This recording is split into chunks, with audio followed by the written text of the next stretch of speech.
वालेकुम दोस्तों, अंसर भाई की छत पे शकील भाई उस्ताद शकील साहब जो है आए हैं शौक करने।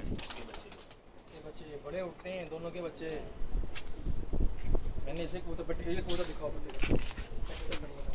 सियालकोटी के ऊपर चेक कर रहे हैं उस्ताद शकील साहब।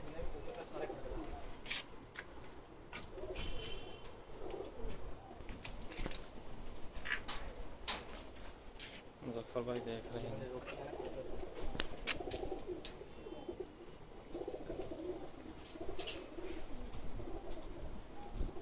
उस्ताद शकील साहब, उस्ताद मुजफ्फर, कैसर भाई, अंसर भाई के कबूतरों का शौक करते हुए जद्दा में।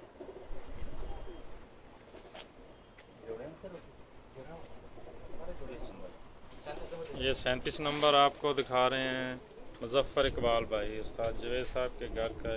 बहुत अच्छा रिज़ल्ट है इसका। इसकी क्लोज आई दिखा रहे हैं। उस्ताद शकील साहब चेक कर रहे हैं साथ में।